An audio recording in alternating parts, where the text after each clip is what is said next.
us to reach. Time for us to recite the Sutra of Medicine Buddha together. Hopefully you have had a nice dream.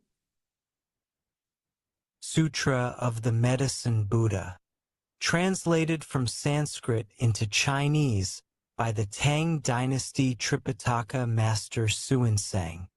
Translated into English by Min Tan and P.D. Lee, 2001.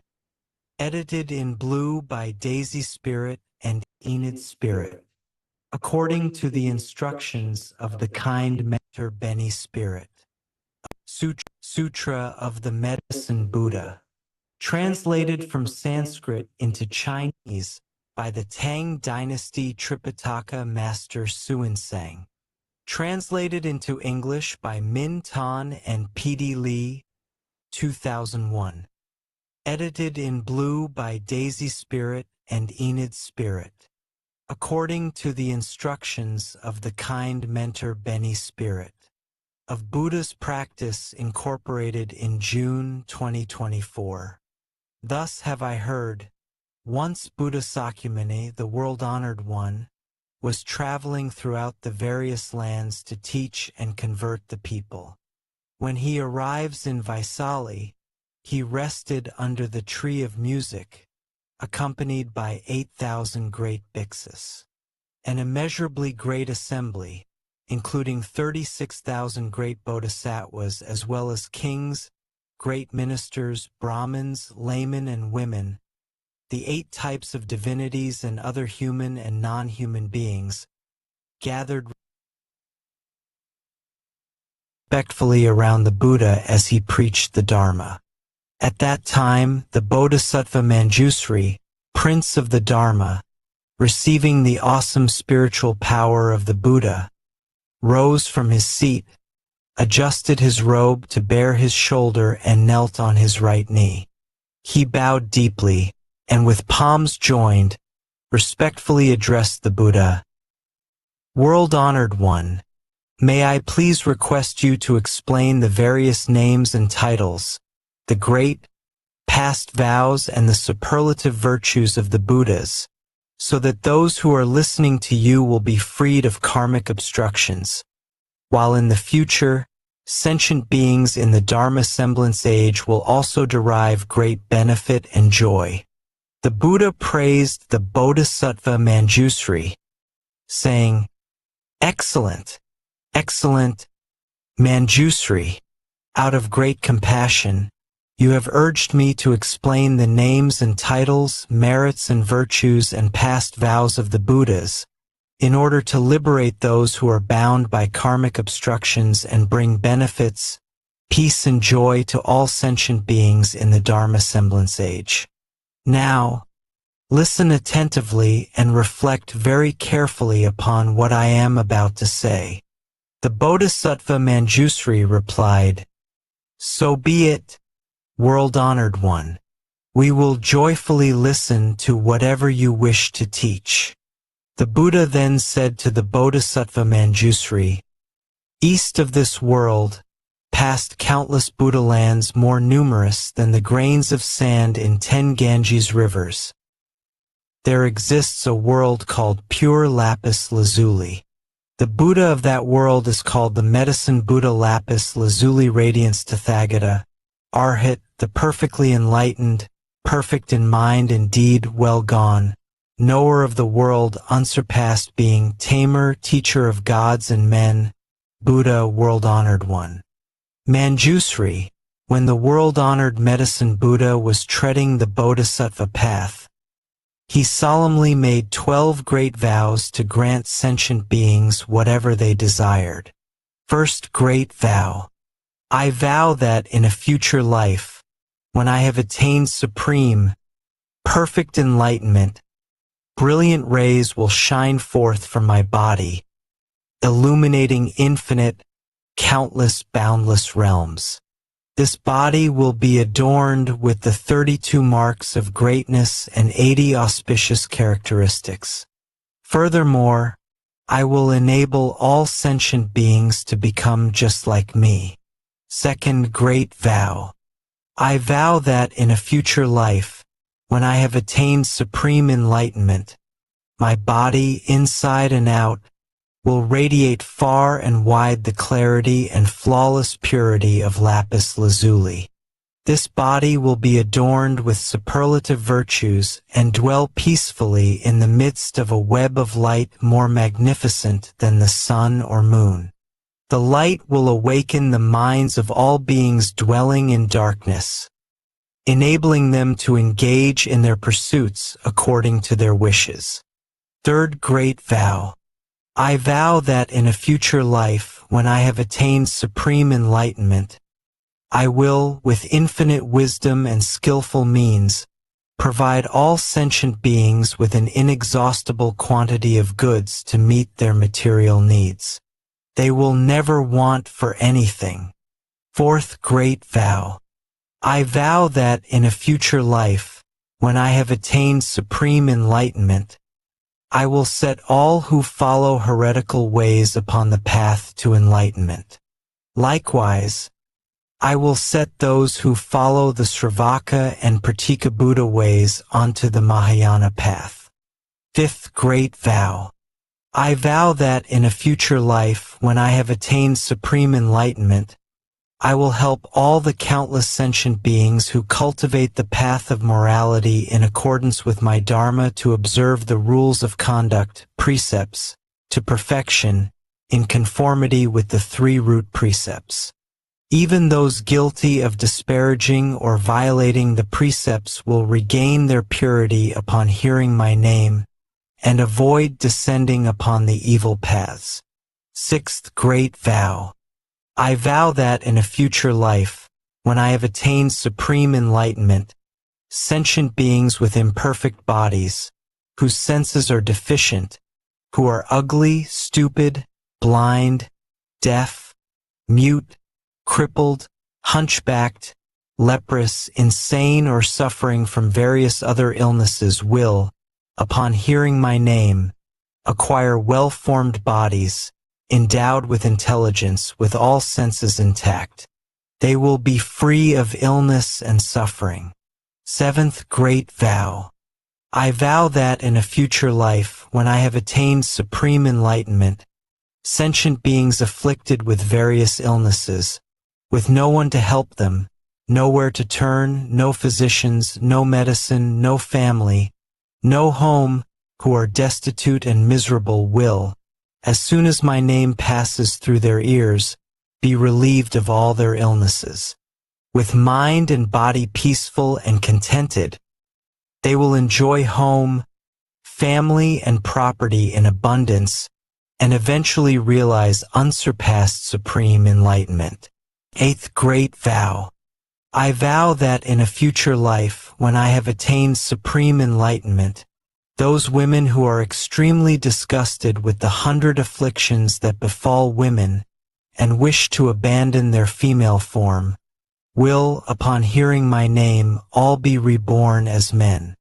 They will be endowed with characteristics of Buddhas and eventually realize unsurpassed supreme enlightenment. Ninth Great Vow. I vow that in a future life, when I have attained supreme enlightenment, I will help all sentient beings escape from the demon's net and free themselves from the bonds of heretical paths.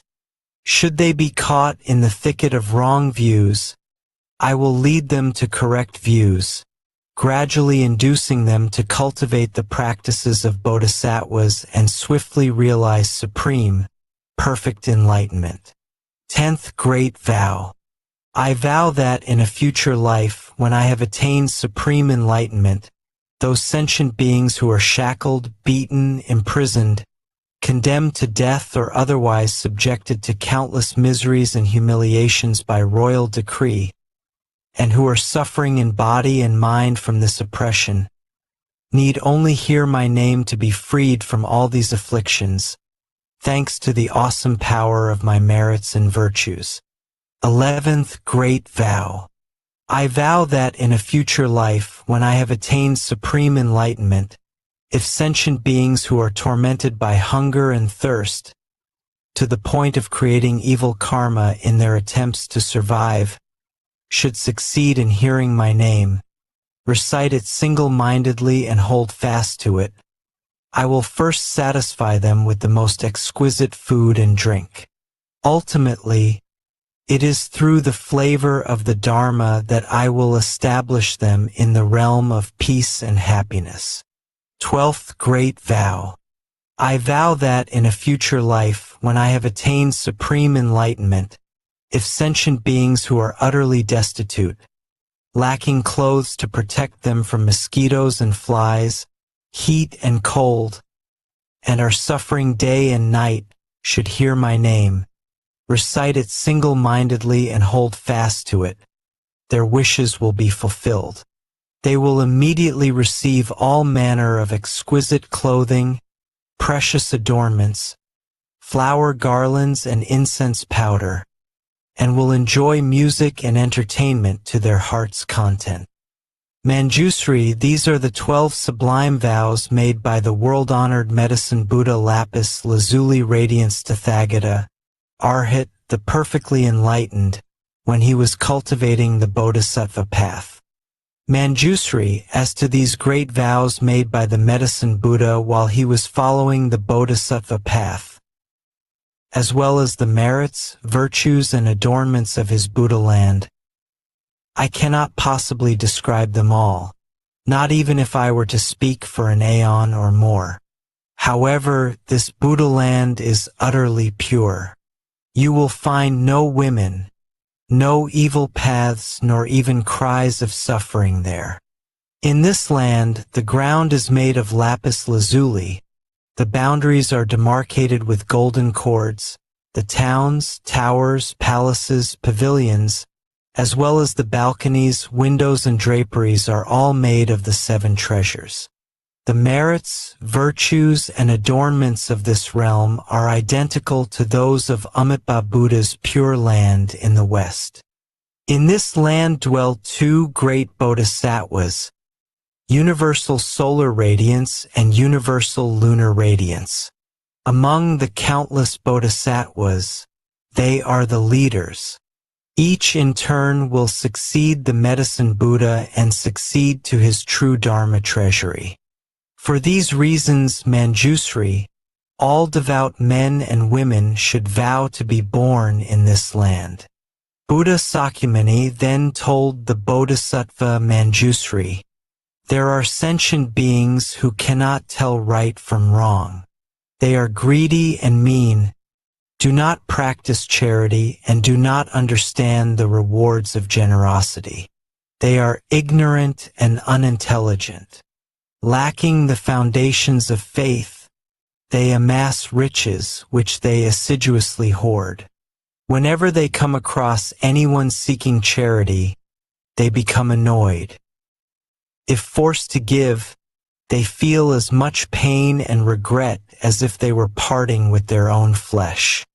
Moreover, there are also countless sentient beings who are miserly and avaricious. They spend time amassing wealth, while not daring to spend it even on themselves, let alone on parents, spouse, children, servants, or beggars. Upon their death, these stingy persons will descend onto the paths of hungry ghosts or animality.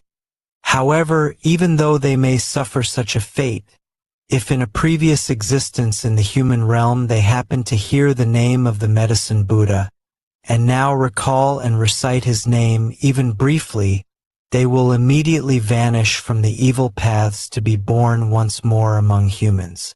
However, they will remember their stay on the evil paths and, dreading their past suffering, will cease to wallow in worldly pleasures. They will gladly practice charity themselves, praise others who do so, and will no longer be stingy. Eventually, they will even be able to donate their head, eyes, limbs, blood, flesh, or other parts of their bodies to those who need them, not to mention mere material possessions. Moreover, Manjusri, There are sentient beings who have accepted the teachings of the Tathagata but have violated the precepts, moral rules. Or they have not violated the precepts but have broken the regulations. Or else, while they have violated neither the precepts nor the regulations, they have disparaged right views. Or they have not disparaged right views but have abandoned extensive study of the Dharma and thus cannot explain the profound meaning of the sutras preached by the Buddha. Or else, although they may be learned, they have grown conceited. Because conceit clouds the mind, they believe that they are in the right and others are in the wrong. Therefore, they deprecate the correct Dharma and ally themselves with demons. Such deluded persons not only follow wrong views themselves, they also lead countless other sentient beings into the same great pitfall. These sentient beings are bound to wander endlessly on the paths of hell, animality, and hungry ghosts. Yet, if they should succeed in hearing the name of the Medicine Buddha, they will abandon their evil conduct forthwith to cultivate wholesome ways, and thus avoid descending upon the evil paths. Even those who cannot abandon evil practices or cultivate wholesome teachings, and thus descend onto the evil paths, can still benefit from the awesome power of the Medicine Buddha's past vows. If through this power they should hear his name even briefly, their lives on the evil paths will end and they will be born again in the human realm. They will hold correct views, diligently pursue their practice and tame their minds. They will then be able to abandon the home life to become monks or nuns. They will uphold and study the Dharma of the Tathagatas rather than disparaging and violating it. With correct views and extensive study, they will fathom the extremely profound meaning of the teachings, abandon all conceit and cease to disparage the correct Dharma. They will no longer have demons as companions, but will gradually cultivate the practices of Bodhisattvas and swiftly perfect them. Moreover, Manjusri, there are sentient beings who are avaricious, envious, jealous, and accustomed to praising themselves and disparaging others. They are bound to sink onto the three evil paths, suffering intense misery for countless thousands of years. When this intense suffering comes to an end, they will be born in the human world as oxen, horses, donkeys, or camels. Often beaten and mistreated, they will suffer hunger and thirst and constantly travel along the road carrying heavy loads. If they succeed in returning as human beings, they will be among the poor and lowly, always serving others, constantly receiving orders, never being free. However, if any of them, in a former incarnation as a human being, have heard the name of the world-honored Medicine Buddha and, as a result of this good cause, now remember and single-mindedly take refuge in him, they will, thanks to this Buddha's spiritual powers, escape all suffering. Their senses will be sharp and they will be wise and learned, constantly seeking the supreme teachings and meeting with Buddhas or Bodhisattvas.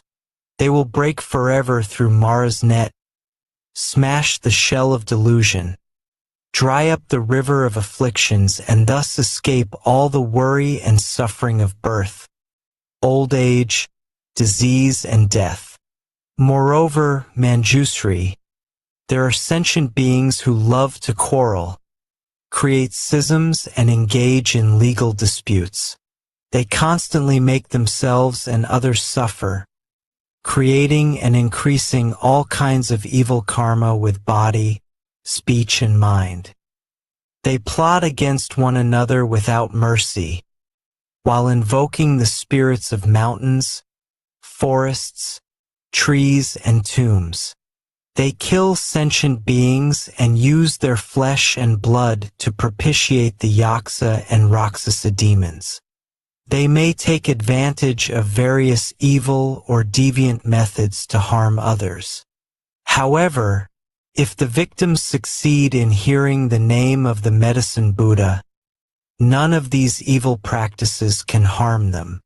Moreover, everyone concerned will develop compassionate minds, endeavoring to benefit and bring peace and joy to others. They will abandon their harmful thoughts and their angry, spiteful minds, and all parties will be happy and satisfied with what they have. They will cease to encroach upon others, but will instead seek to benefit one another. Moreover, Manjusri within the fourfold assembly of bhiksus, bhiksunis, upasakas, and upasakas, as well as among other men and women of pure faith, there are those who are able to adhere to the 8 precepts for a full year or for 3 months a year, dedicating these good roots toward rebirth in the western pure land of Amitabha, the Buddha of infinite life, so as to listen to the correct Dharma. If their rebirth in the pure land is still uncertain, but they hear the name of the world-honored Medicine Buddha, then, at the time of death, 8 great Bodhisattvas, namely Manjusri, Avalokitesvara, Mahasthamaprapta, Axiomedes, Ratnakandana, Vaishajyaraja, Vaishajyasamudgata, and Maitreya will traverse space and descend to show them the way. They will thereupon be reborn spontaneously in jeweled flowers of many hues. Moreover, there are those who are born in the celestial realms, thanks to hearing the name of the Medicine Buddha. Despite their birth in the celestial realms, their good roots are still not exhausted, and thus they will not be born again on the evil paths. When their lifespan in the celestial realms comes to an end, they may return to the human world as wheel-turning kings, ruling over the 4 continents around Mount Sumeru. With awesome virtues and ease, they will set countless hundreds of thousands of sentient beings onto the path of the 10 virtues. Or else, such persons may be born as Kshatriyas, the military ruling class, or Brahmins or laymen of great families, with abundant wealth and overflowing granaries and storehouses. They will be endowed with noble features, numerous family members and retainers, as well as intelligence, wisdom, bravery, vigor, and the imposing demeanor of a great hero. Likewise, if there is any woman who hears and single-mindedly holds fast to the name of the Medicine Buddha, she will never again be born in female form. Manjusri, after the Medicine Buddha attained Supreme Enlightenment, he realized, by virtue of his past vows, that sentient beings endured various diseases. Some were the targets of black magic or various poisons, while others suffered short lives or untimely death. At that time, seeking to put an end to these miseries and fulfill the desires of sentient beings, he entered a samadhi called eliminating all the suffering and afflictions of sentient beings. Once he entered that samadhi, a brilliant light shone forth from his ana as he uttered a great dharni. Namo Bhagavate Vaishajaya Guru Vedurya Prabharjaya Tathagataya. Art hate Samyak Sambadhaya Tadayatha. Om Vaishaji Vaishajya Samadgate Svaha. As soon as the Medicine Buddha, in his radiance, had uttered this dharni, the entire cosmos rumbled and shook. Brilliant lights shone forth, allowing all sentient beings to escape disease and suffering and enjoy peace and happiness. Manjusri, if you come across any man or woman suffering illness, you should constantly cleanse him, bathe him and rinse his mouth. You should single-mindedly recite this 108 times on his behalf, over his food, medicine, or water from which insects have been removed. Once he has consumed the food or drink, his illness and suffering will disappear. If the patient has a particular wish and single-mindedly recites this 30, his wish will be fulfilled. He will be free of disease, enjoy a longer life, and, at death, be born in the realm of the Medicine Buddha. He will then be beyond retrogression and eventually realize supreme enlightenment. Therefore, Manjusri, any man or woman who single-mindedly reveres and respectfully makes offerings to the Medicine Buddha should constantly recite this 30, never letting it out of his mind. Moreover, Manjusri, upon hearing the various names of the Medicine Buddha lapis lazuli radiance Tathagata, Arhat, the perfectly enlightened, men and women of pure faith should recite and hold fast to this name. Each morning at dawn, having bathed themselves and cleaned their teeth, they should make offerings of fragrant flowers, incense, perfume, and various kinds of music before an image of this Buddha.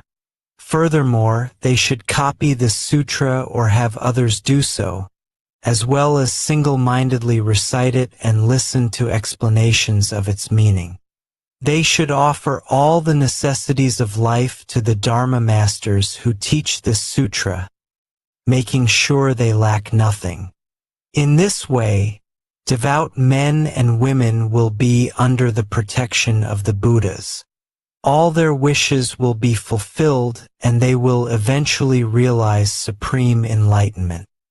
The Bodhisattva Manjusri then respectfully addressed the Buddha, O world-honored one, I vow that in the Dharma semblance age, I will use every skillful means to help men and women of pure faith hear the name of the world-honored Medicine Buddha. Even in their sleep, I will awaken their consciousness with the name of this Buddha. O world-honored one, if any devout person should read, recite and uphold this sutra or lecture upon it, explaining its meaning to others, or copy it or have others copy it, or if they should pay it the utmost reverence, adorning it with fragrant flowers, perfumes, incense powder and sticks, garlands, necklaces, banners, canopies, dance and music, and protecting it with precious, multicolored cloth, and if they should prepare a clean site, erect a high altar and place the sutra upon it, the 4 great celestial kings, their retinues as well as countless hundreds of thousands of other divinities, will thereupon proceed to this place to make offerings and guard this sutra. World-honored one, wherever this treasure of a sutra has spread and there are people capable of upholding it, you should know that, thanks to the Medicine Buddha's past vows, his virtues and the power of his name, the place will be free of untimely death. In that place, there will no longer be evil demons or spirits to sap the vital energy of the people. Even if there were, these devout men and women would recover, enjoying good health and peace of mind. The Buddha then spoke to Manjusri, so be it, Manjusri. It is just as you say. If men and women of pure faith wish to make offerings to the world-honored Medicine Buddha, they should first make an image of this Buddha, and then place it upon a pure, clean altar. They should scatter all kinds of flowers, burn all varieties of incense, and adorn the place with banners and pennants.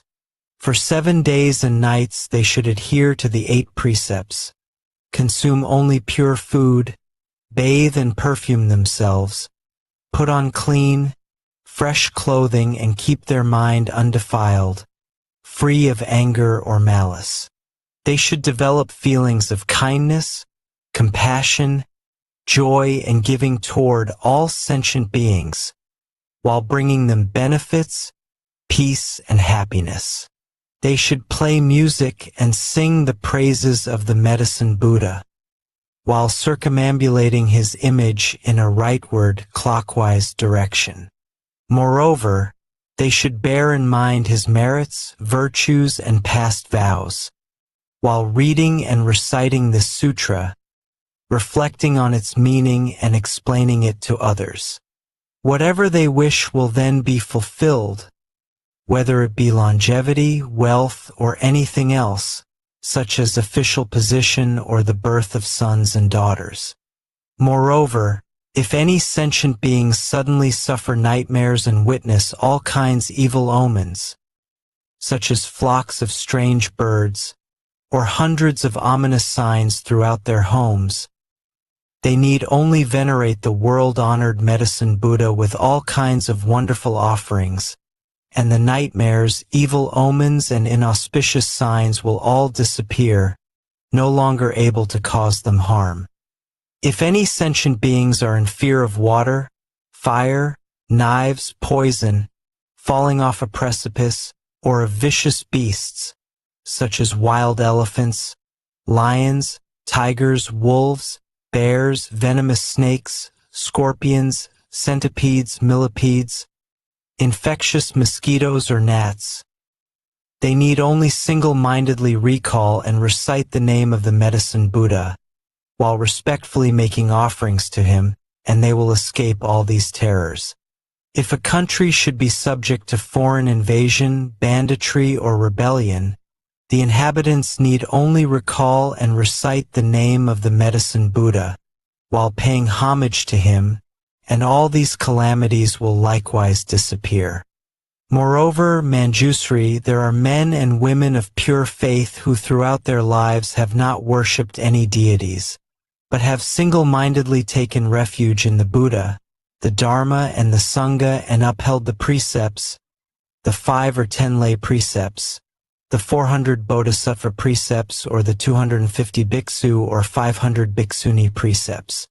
However, if any of them have violated the precepts they have taken and fear falling onto an evil path, they should concentrate on reciting the name of the Medicine Buddha and respectfully make offerings to him. They will then certainly avoid rebirth on the 3 evil paths. If women who experience extreme pain during childbirth can, with utmost sincerity, recite the name of the Medicine Buddha, praise, venerate, and make offerings to him, they will be relieved of their suffering. The children born to them will be without defects, attractive in appearance, causing those who see them to rejoice. They will be endowed with keen senses and intelligence, along with a quiet disposition. They will seldom become ill, nor will evil spirits sap their vital energy. The world-honored one then asked Ananda, I have just extolled the merits and virtues of the world-honored Medicine Buddha. These merits and virtues are the extremely profound practices of all Buddhas, but are difficult to explain. Do you have faith in them or not? Ananda respectfully replied, O great virtuous world-honored one, I do not have any doubts about the sutras preached by the Tathagatas. Why? It is because the Tathagatas' karma of body, speech, and mind are all pure. O world-honored one, the sun and the moon may fall, Mount Sumeru, the majestic king of mountains, may tremble, but the words of the Buddhas can never change. O world-honored one, some sentient beings, whose roots of faith are deficient, may hear of the sublime practices of the Buddhas and think, how can we obtain these merits, virtues, and great advantages just by reciting the name of the Medicine Buddha alone? Because of this lack of faith, they even develop disparaging thoughts, thus forfeiting great benefits and remaining in the long, dark night of ignorance. they descend onto the evil paths, revolving along them without end. The Buddha then said to Ananda, "If these sentient beings should hear the name of the world-honored Medicine Buddha, single-mindedly recite and hold fast to it without harboring doubts, then it will be impossible for them to sink onto the evil paths." O Ananda, these extremely profound practices of the Buddhas are difficult to believe in, difficult to understand. Yet you are now able to accept them.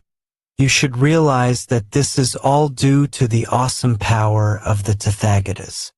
O Ananda, even the Sravakas, Prataka Buddhas, and Bodhisattvas who have not reached the 10 grounds, stages, cannot understand and believe in this truth. Only the Bodhisattvas who are one lifetime away from Buddhahood can. O Ananda, a human rebirth is difficult to achieve. However, to believe in, respect, and honor the Triple Jewel is even more difficult. To hear the name of the world-honored Medicine Buddha is more difficult still. O Ananda, the Medicine Buddha has cultivated countless bodhisattva practices, employed countless skillful means, and made countless far-reaching vows. If I were to take an aeon or more to recount them, the aeon would come to an end before I could exhaustively describe all these wonderful practices, vows, and skillful means. At that time, a great bodhisattva in the assembly, named Salvation, arose from his seat, adjusted his robe to bare his right shoulder, knelt on his right knee, bowed, and, with palms joined, respectfully addressed the Buddha. O great virtuous world-honored one, in the Dharma semblance age, there will be sentient beings who suffer numerous calamities, and are always sick and emaciated, unable to eat or drink, their throats dry and lips parched, their eyes seeing darkness everywhere. As the signs of death appear, they are surrounded by parents, family, friends, and the ones who master the wonderful Dharma weeping and lamenting. As such a patient lies in bed, he sees the messengers of Yama arrive to lead his consciousness before this king of justice. Now, all sentient beings have inborn spirits who record everything they do, both their transgressions and their merits. These spirits then present the patient's entire record to King Yama. At that time, the king questions the dying person and tabulates his good and bad karma before deciding upon his fate. If, at that point, the relatives and the ones who are proficient in wonderful dharma of the patient are able to take refuge in the world-honored Medicine Buddha on his behalf, invite monks and nuns to recite this sutra, light 7-tiered lamps, and hang multicolored longevity banners, his consciousness may return then and there, and he will see himself clearly as though in a dream. Or else, after 7, 21, 35, or 49 days, when his consciousness returns, as if awakening from a dream, he will recall his good and bad karma and the consequences thereof. Having personally witnessed the consequences of karma, he will never again create evil karma, even if his life is in danger. Therefore, men and women of pure faith should uphold the name of the Medicine Buddha, venerate and make offerings to him according to their means. Ananda then asked the Bodhisattva Salvation, "Good man, how should we venerate and make offerings to the world-honored Medicine Buddha, and how should we make the longevity penance and lamps?" The Bodhisattva Salvation replied, "Virtuous one, in order to help the patient recover, you should adhere to the 8 precepts for 7 days and 7 nights, make offerings of food, drink, and other necessities to a group of monks and nuns in accordance with your means, Pay homage and respectfully make offerings to the world-honored Medicine Buddha 6 times a day and recite this sutra 49 times. You should light 49 lamps, make 7 images of the Medicine Buddha and place 7 lamps, each as large as a cartwheel, before each image, letting them burn continuously for 49 days and nights. You should also make multicolored banners, 49 hand lengths long. Furthermore, you should release 49 species of animals, thus sparing their lives. The patient may then escape danger and will not be under the sway of evil demons, nor subject to untimely death. Moreover, Ananda, when the anointed Kshatriya kings find themselves beset by calamities, such as epidemics, foreign invasion, internal insurrection, an adverse alignment of the stars, an eclipse of the sun or the moon, unseasonable storms, or a failure of the monsoons, they should develop compassionate feelings toward all sentient beings. They should also pardon prisoners and make offerings to the world-honored Medicine Buddha in accordance with the rites described earlier. Thanks to these good roots and the power of the Medicine Buddha's past vows, peace and stability will immediately return to the affected countries. The rains and winds will be favorable. Crops will be ripe on time and everyone will be healthy and happy. The country will be free of evil yakshas out to harm the populace. All the evil omens will immediately disappear, and these anointed Kshatriya kings will enjoy greater longevity and vitality, finer appearance as well as greater health and freedom than ever before. O Ananda, the queens, consorts, princesses, royal heirs, great ministers, court ladies, officials or commoners who suffer disease and other misfortunes should also make offerings to the Medicine Buddha. They should make multicolored longevity banners, light lamps, ensuring that they burn continuously, liberate all kinds of animals, scatter flowers of various colors, and burn various kinds of incense renowned for their fragrance. They will then recover from disease and escape misfortune. Ananda then asked the Bodhisattva salvation, "Good man, how can an expiring lifespan be lengthened?" The Bodhisattva salvation replied, "Virtuous one, did you not hear the Tathagata explain the 9 forms of untimely death? I would urge everyone to make longevity banners and lamps and cultivate merits and virtues.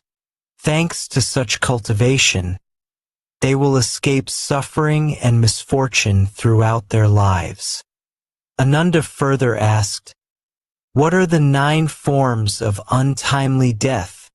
The Bodhisattva salvation replied, "Some sentient beings contract a minor illness which goes untreated for lack of a physician or medicine. Or else, even though there is a physician, he prescribes the wrong medicine, causing premature death. Or the patients, believing the false pronouncements of earthly demons, heretics, or practitioners of black magic, may panic, unable to calm their minds. They may then engage in divination or perform animal sacrifices in order to propitiate the spirits, praying for blessings and longevity, all in vain. Through ignorance, confusion, and reliance on wrong, inverted views, they meet with untimely death and sink into the hells, with no end in sight. This is the first form of untimely death. The second form is execution by royal decree. The third is losing one's vitality to the demons through hunting, gambling, debauchery, drunkenness, or extreme dissipation. The fourth is death by fire. The fifth is death by drowning. The 6th is being devoured by wild animals. The 7th is falling off a mountain or a cliff. The 8th is death by poison, incantations, evil mantras, or demons raised from the dead. The 9th is from hunger or thirst, for lack of food and water. These are the 9 forms of untimely death mentioned by the Tathagatas. There are also countless other forms which are too numerous to describe. Moreover, Ananda, King Yama is responsible for keeping the karmic register of everyone in the world. If sentient beings have been unfilial, committed the 5 cardinal sins, disparaged the triple jewel, broken the laws of the land, or violated the major precepts, King Yama will mete out punishment according to the infraction. Therefore, I urge sentient beings to light lamps, make banners, liberate animals, and cultivate merits in order to avoid suffering and misfortune. At that time, there were 12 powerful Yaksa generals in the great assembly named Kambira, Vajra, Mahira, Andira, Anila, Sundila, Indra, Padra, Makura, Sindura, Katura, and Vikarala. Each was accompanied by a retinue of 7,000 yaksas. They all raised their voices in unison and said respectfully to the Buddha, "O world-honored one, today, thanks to the Buddha's awesome power, we have succeeded in hearing the name of the Medicine Buddha and no longer fear descending onto the evil paths. Together, with one mind, we take refuge in the Buddha, the Dharma, and the Sangha for the rest of our lives and pledge to support all sentient beings, bringing them genuine benefits and joy. Wherever this sutra circulates or wherever there are sentient beings who hold fast to the name of the Medicine Buddha and respectfully make offerings to him, whether in villages, towns, kingdoms, or in the wilderness, we will all protect them.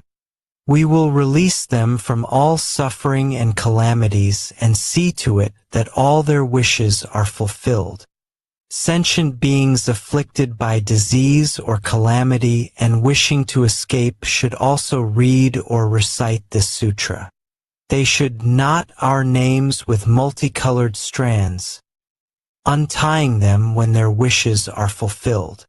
Thereupon, Buddha Sakyamuni praised the great Yaksa generals with these words, good indeed, great Yaksa generals. Those of you who wish to repay the benevolence and the virtues of the world-honored Medicine Buddha should always benefit and bring joy to all sentient beings in this way." Ananda then asked the Buddha, "World-honored one, what should we call this teaching, and how should we adhere to it and put it into practice?" Buddha Sakyamuni replied to Ananda, "This teaching is called the past vows, merits, and virtues of the Medicine Buddha, or the Dharni of the vows of the 12 Yaksa generals to benefit sentient beings or eradicating of all karmic obstacles.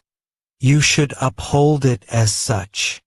When Buddha Sakyamuni finished speaking, the great Bodhisattvas, as well as the great Sravakas, kings, ministers, Brahmins, laypersons, Devas, Nagas, Yaksas, Gandharvas, Asuras, Garudas, Kinnaras, Maharagas, and other human and non-human beings all rejoiced at the Buddha's words. They faithfully accepted them and put them into practice. Sutra of the Medicine Buddha Lapis Lazuli Radiance Tathagata. His past vows, merits, and virtues. Homage to the Medicine Buddha's great assembly of Buddhas and Bodhisattvas. Thank you so much for your time, Daisy. Homage to the Medicine Buddha's great assembly of Buddhas and Bodhisattvas. Homage to Shakyamuni Buddha and homage to our cult mentor Benny. So that's all for today, and you have a beautiful day today. Bye bye. Bye.